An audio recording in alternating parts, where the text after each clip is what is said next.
पंचतंत्र की एक और नई कहानी सुनाऊंगी जिसका नाम है भूतिया पेड़।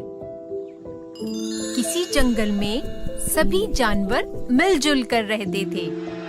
उसी जंगल में एक बहुत घना पेड़ भी था।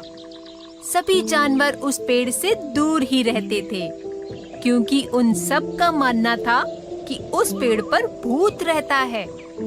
एक दिन जंगल में भालू आया और वह रहने के लिए जगह ढूंढने लगा। मैं इस जंगल में तो आ गया, मगर अपनी गुफा कहाँ बनाऊं? तभी भालू को वो भूतिया पेड़ दिखता है। यह जगह थोड़ी डरावनी लगती है, पर यहाँ शांति बहुत है।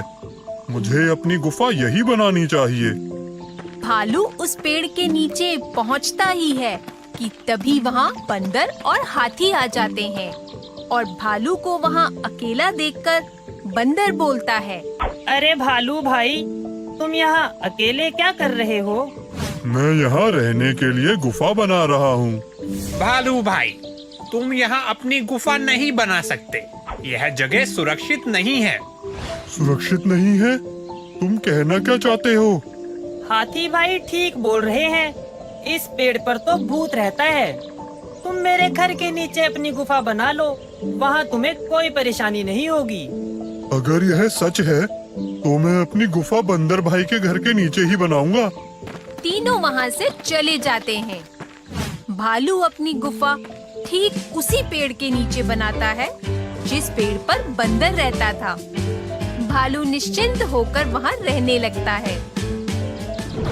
एक दिन भालू जंगल में घूमने के लिए निकलता है। घूमते घूमते वो उसी पेड़ के नीचे जा पहुँचता है। अगर इस पेड़ पर भूत रहता है तो वह मुझे इतने दिन से दिखाई क्यों नहीं दिया? मुझे लगता है यहाँ जरूर कुछ गड़बड़ है। भालू के ऐसा कहते ही पेड़ के ऊपर से आवाज आती है, तुम यहाँ आ तो गए हो, लेकिन जा नहीं पाओगे। मैं तुम्हें खा जाऊंगा। कौन है यहाँ? मैं इस पेड़ पर रहने वाला भूत हूँ। भालू डर कर वहाँ से भाग जाता है। भूत भूत, भागो भागो। अपनी गुफा में पहुंचकर भालू बंदर को बुलाता है। अरे भाई, क्या हुआ? क्यों चिल्ला रहे हो? बंदर भाई, मैंने अभी भूत देखा, वही उस पेड़ के नीचे। क्या भूत? मैंने तुम्हें वहाँ अकेले जाने से मना किया था। तुम अभी इस जंगल में नए हो और वो भूत तो बहुत खतरनाक है। उसने पहले भी कई जानवरों को नुकसान पहुँचाया है। मुझे तुम्हारी बात मान लेनी चाहिए थी। आज के बाद मैं कभी भी वहाँ अकेला नहीं जाऊंगा। भालू अब उस पेड़ के पास कभी अकेला नहीं जाता था। एक दिन भालू को जंगल में एक गोरिल्ला दिखता है। लगता है ये गोरिल्ला जंगल में नया आया है, वरना आज से पहले तो मैंने इसे कभी नहीं देखा। भालू उसके पीछे चल पड़ता है। कुछ दूर जाने के बाद भालू देखता है कि गोरिल्ला उसी पेड़ पर चढ़ जाता है जिस पेड़ पर भूत रहता है। ये देखकर भालू बंदर के पास जाता है। बंदर भाई, मैंने अभी अभी एक गोरिल्ले को भूत वाले पेड़ पर चढ़ते हुए देखा। शायद वह इस जंगल में नया है। पर गोरिल्ला को तो उसकी दुष्टता के कारण काफी समय पहले इस जंगल से निकाल दिया गया था।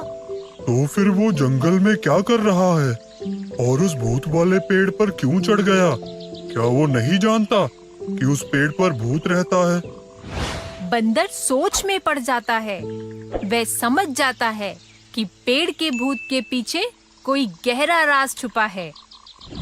बंदर रात को भूतिया पेड़ के पास ही एक पेड़ पर चढ़कर छुपकर चिल्लाता है, अरे वाह, बहुत दिनों के बाद किसी गोरीले की खुशबू आ रही है। आज तो पेट भर कर खाऊंगा और यह गोरीला तो मुझे देख भी नहीं सकता क्योंकि मैं तो भूत हूँ। गोरिल्ला ये सब सुनकर डर जाता है। वह सभी जंगल के जानवरों को इकट्ठा करता है। फिर वह उन्हें सारी बात बताता है। बंदर अभी भी उसी तरह से चिल्ला रहा होता है, आज तो मैं गोरीले का मांस खाकर ही पेट भरूंगा। पर भूत तो इस पेड़ पर रहता था, फिर आवाज उस पेड़ से कैसे आ रही है? महाराज, पेड़ पर कोई भूत नहीं रहता।